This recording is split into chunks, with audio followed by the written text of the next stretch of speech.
Mesin overheat udah biasa kita bahas. Iya. Ini bagaimana dengan Matic yang overheat?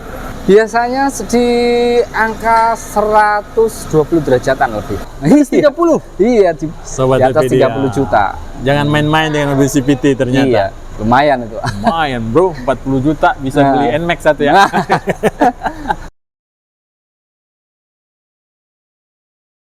Assalamualaikum warahmatullahi wabarakatuh. Sobat Maksudnya? Apedia, selamat siang dari bengkel kesayangan kita AHA Motor Yogyakarta. Bertemu lagi dengan konten-konten terbaru dari Apedia bersama bengkel AHA Motor ya.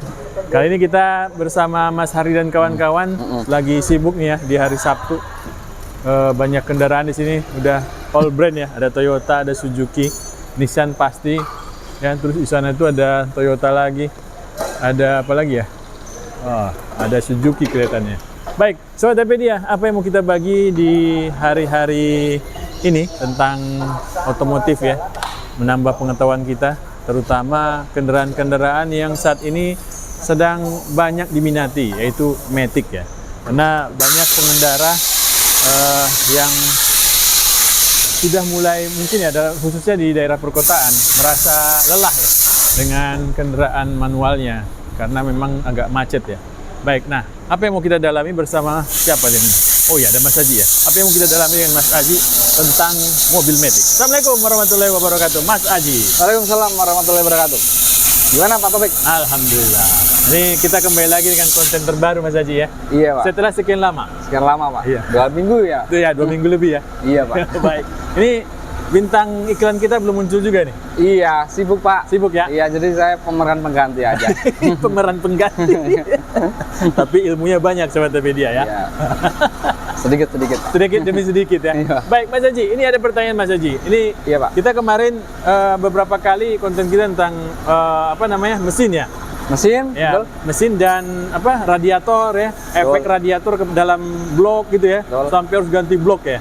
Ya. Ah, berarti di sana juga ada istilah-istilah overheat ya di mesin. Overheat. Itu sering Ya. terjadi ya. Nah, Bisa ini pertanyaan gini Mas Haji. Mesin overheat udah biasa kita bahas. Iya. Ini bagaimana dengan Matic yang overheat? Oke. Nah, ini bagaimana Haji? Apakah itu benar ada Matic yang overheat dan bagaimana penyebab kejadian tersebut bisa muncul di mobil-mobil kendaraan Matic? Oke. Bisa Pak. Jadi overheat selain di mesin bisa juga di transmisi Pak. Tapi ini khusus yang transmisi CVT ya Pak ya. Oh, yang CVT. CVT. Oke. Kalau Matic konvensional bisa juga, cuma lebih cenderung yang CVT. Oke. Gitu. Jadi untuk beberapa kasus di transmisi CVT Ya. memang bisa mengakibatkan overheat bila mana ada beberapa ini ya yang kondisi Faktor. ya Oke, baik. yang menyebabkan transmisi itu bisa overheat. Ya. Salah satunya adalah ini Medan Pak. Medan. Ini Medan Sumatera Utara, Medan apa? Oh, itu nama tempat ya Pak ya. Jadi Medan ini buat perjalanan Oke. kendaraan itu. Jadi kalau misal kita kondisi mobil CVT itu naik ke daerah pegunungan agak tinggi dan itu berlangsung lama ya Pak ya. Iya. Itu bisa kemungkinan menyebabkan overheat.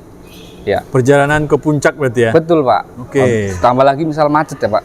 Oh, macet dan nanjak. Nanjak. Betul. Wah. Macet, nanjak udah combo yang menyeramkan buat mobil CVT ya Pak. CVT ya? Iya. Baik. Iya. Jadi pendinginan CVT itu kan sebenarnya dibantu oleh dari radiator ya Pak ya, dari sistem pendingin mesin.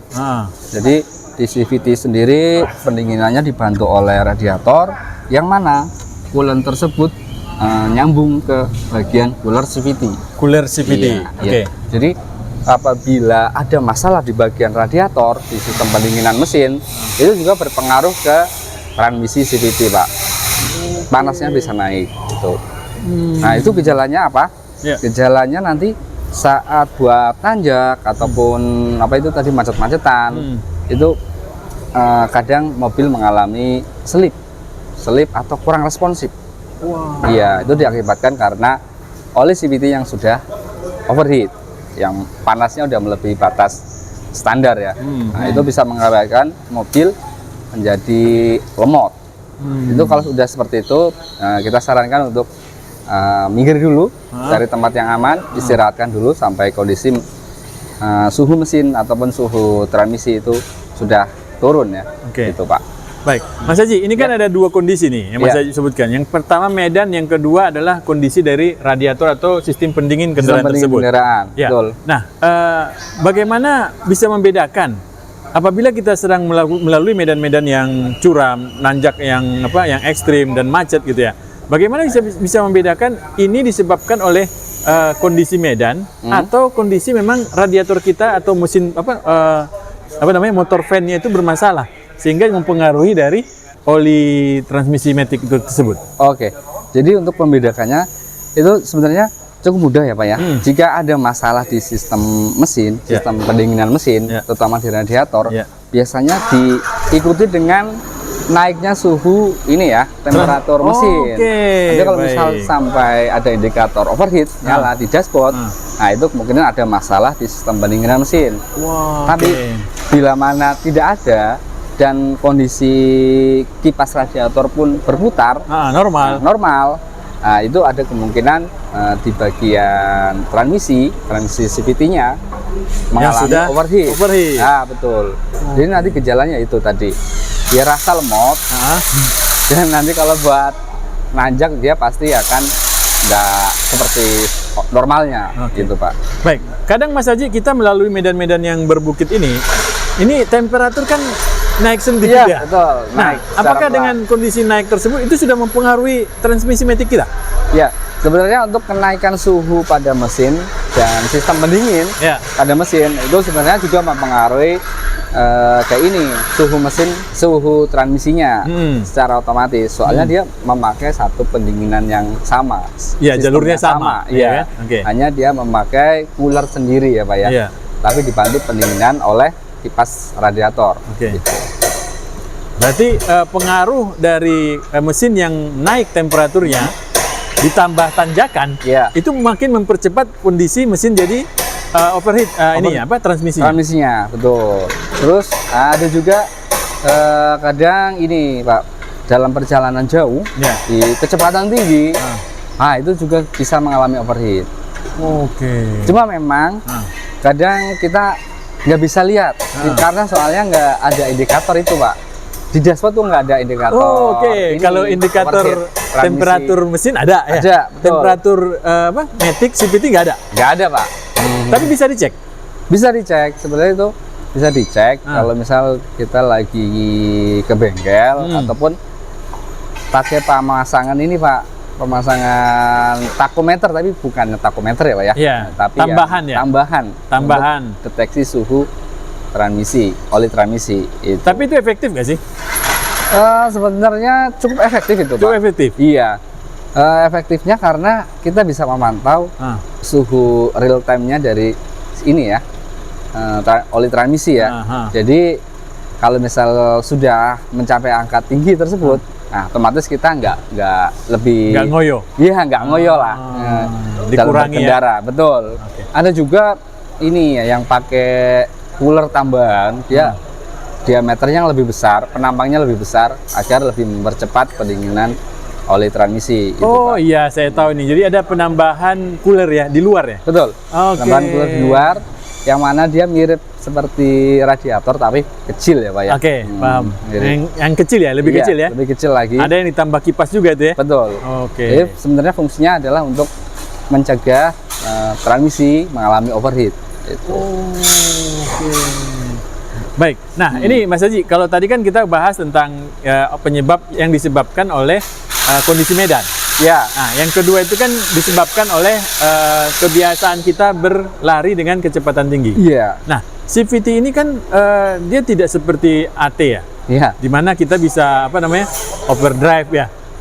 OD gitu ya. Nah, atau bertahan di gigi 3 untuk nyalip gitu ya. Nah, tapi kan kalau di CVT dia giginya cuma 2. Nah, itu di mana letak bahwa mobil kita itu sudah terlalu kecepatan tingginya itu dengan RPM itu bagaimana cara melihatnya bahwa ini saya udah kecepatan tinggi dan RPM saya udah terlalu tinggi juga. Nah, gimana cara melihatnya Mas? Jadi antara RPM dengan suhu oli transmisi itu sebenarnya berpengaruh Pak. Apabila kita semakin kencang kendaraan, RPM juga akan semakin tinggi. Tapi untuk CVT ada di mana dia misal di posisi RPM 2000, dia bisa sudah mencapai 100 lebih ya? 100 km lebih ya. Iya, oke. Ya. Dan apabila ada overheat ataupun kita ngegasnya lebih tinggi dari itu juga mempercepat ini posisi overheatnya. Mempercepat overheat ya Pak ya. Oke. Nah itu berpengaruh Pak dari cara kita berkendara. Misal kita bejeknya di standar 2000 itu juga tidak menyebabkan overheat ya Pak ya. Kalau yang di atas itu misal kita gas, nah itu mungkin mempercepat kondisi overheat itu Pak. Oke. Nah berarti dari dua kasus ini, apakah ada faktor tapi internal di dalam transmisi itu sendiri yang mempercepat transmisi Matic CVT itu jadi overheat? Oke. Iya, ada Pak. Faktornya tuh ada Pak. Jadi yang pertama tuh jelas kualitas oli dan kondisi oli ya Pak ya. Kalau kualitas oli pasti ya Pak ya.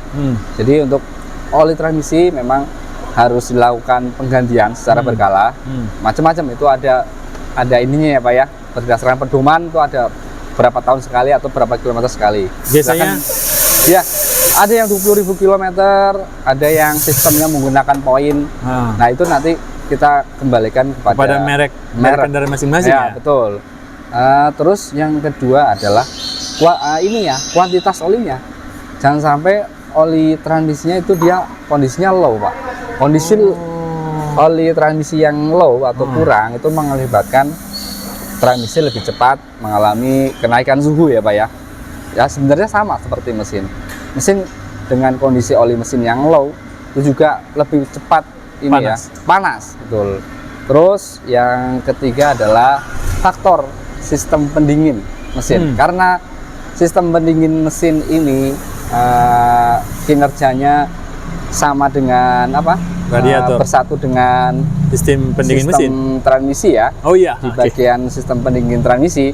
Nah itu juga berpengaruh Pak. Bila mana kondisi sistem pendingin mesin ada masalah, otomatis ada perubahan atau kenaikan suhu pada di transmisi. Cuma memang karena tidak ada indikator yang bisa melihat di dashboard, jadi kita kadang nggak tahu kondisi transmisi kita overheat apa belum. Hanya kita bisa merasakan itu Pak. Baik, Mas Haji, di dalam hasil scan itu berapa sih disebut bahwa mesin CVT kita itu sudah agak sedikit sudah naik dari suhu normal itu berapa? Seperti apa biasanya? Biasanya di angka 120 derajatan lebih. 120 derajat itu apa? Naik? Sudah overheat? Iya, sudah overheat. Normalnya? Normalnya harusnya sekitar di antara 90 sampai sekitar 105. Mirip kayak mesin juga? Mirip seperti mesin itu. Jadi kalau di atas itu otomatis nanti transmisi udah kerjanya udah berat banget Pak. Nah kadang di beberapa merek dia ada mengalami file save Pak. File save? Iya. Jadi dia nanti setelah overheat dia tidak akan tidak bisa berjalan. Tidak bisa berjalan. Berjalan tapi dalam batas kecepatan yang di sekitar 20 km per jam. Cuma 20 km per jam. Iya. Itu namanya file save. Tapi di beberapa merek saja. Ada juga yang kita nggak tahu, dalam arti itu overheat apa enggak kita nggak tahu karena bagi pengendara kan tidak ada indikator itu ya Pak ya. Ya kadang tetap bisa normal seperti biasa, tapi tentunya jika dibiarkan terus-menerus itu akan bisa mengakibatkan kerusakan Pak. Ya salah satunya belnya ambrol. Nah, terus olinya bau gosong juga bisa selip itu, ataupun setelah itu bisa jeduk juga, transmisi juga bisa itu. Baik. Nah tadi kan awalnya kalau dia file save ya? Iya, file save. Kalau file save-nya ada kan berarti kita nggak bisa ngebut lagi. Iya. Otomatis kan dia akan mengurangi kerusakan yang lebih besar. Betul. Ya. Nah kalau yang tadi Mas bilang itu ada beberapa merek yang tidak menggunakan file save. Betul. Sehingga sampai ekstrimnya dia ambrol. Iya, bisa ambrol. Ya, karena tujuan dari file save sendiri ya itu satu, untuk mencegah kerusakan yang lebih parah bila kita paksakan untuk terus berjalan ya Pak ya. Itu. Baik, kalau sampai rusak parah itu budget yang harus disiapkan oleh customer itu atau sobat APD berapa? Wah, ini kalau bicara transmisi CVT memang ini ya Pak ya, cenderung mahal ya Pak ya. Mahal ya? Cenderung mahal. Tapi kalau bisa kerusakannya bisa sampai parah itu bisa nyampe harus ganti transmisi Pak.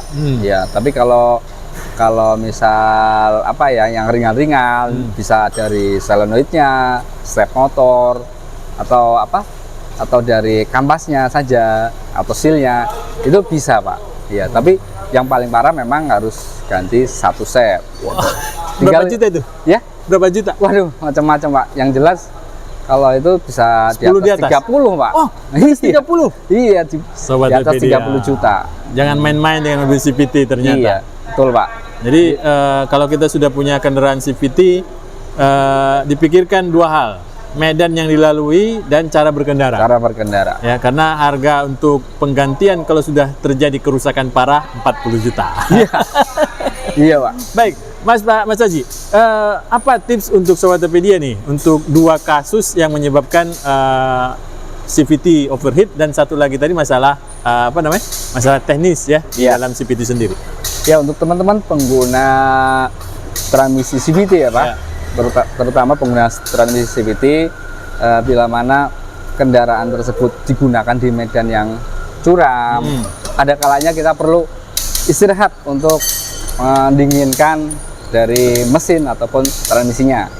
Terus dalam berkendara pun sama Pak. Misal kita di jalan tol Pak, kita usahakan untuk tetap safety riding ya Pak ya.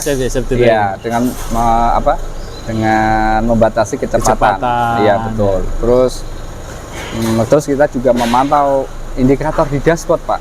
Bila mana ada indikator panas yang muncul di bagian mesin, itu sebaiknya kita berhenti untuk mengistirahatkan kondisi mesin dan transmisi.